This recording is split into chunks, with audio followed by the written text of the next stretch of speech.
Gold prices continue their roller coaster ride going back to that Friday, August 6th through Monday, August 9th trade, where gold traded from 1804 all the way down to 1690 and then spent the next 2 weeks clawing its way back higher. This week we got back above that 1804 level. It looked like gold was going to be back in that steady sideways trade, waiting for the next catalyst event to blast off higher or return back to the lows that we saw a few weeks ago. But lo and behold, that happened today. We saw a big move lower back below 1800. 1800 had been kind of a magnet level during the month of July.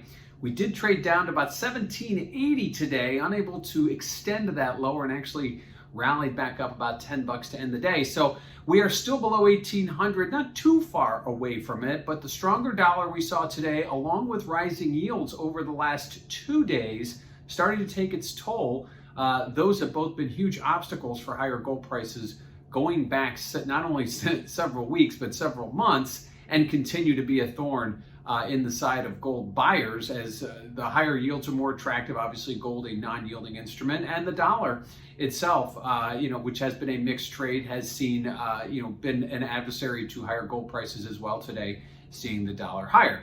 Now, what does that mean for volatility? Well, if you check out that CVol index over at cmegroup.com, you will notice that volatility has gone higher as we've traded away today from that 1800 level. We'll call it that comfort area, waiting for that next event. So right now, despite the fact that 1800 seems to be a moderately safe level, we've been there for a long time in the month of July, as I mentioned. We got away from it at the beginning of August. Now we're back there. We are now starting to drift away from it again. So the further we drift away from that 1800 level, seemingly volatility goes higher. It'll be interesting if we rally and start to see gold prices go higher above 1800. Will we see the same? At this point, historically, higher gold prices have always been associated with higher volatility, but that has not been the case over the last 6 to 8 months. So at this point, I have to wait and see where the positioning takes us. Speculators have been getting long. It'll be interesting to see if they held onto those longs prior to this Friday's Jackson Hole Symposium, which we'll talk about next. What do we expect from the Jackson Hole Symposium, and how's it going to affect gold? Well, I think at this point, you go back 6 months, you're going to get a much different answer than you're going to get today. I think there was expectations that the Fed was going to start to talk about their tapering, removing some of their accommodation from their policy. Nowhere in there was there ever going to be written anything about raising rates. That's pretty much bookmarked for end of 2022, early 2023 at the earliest.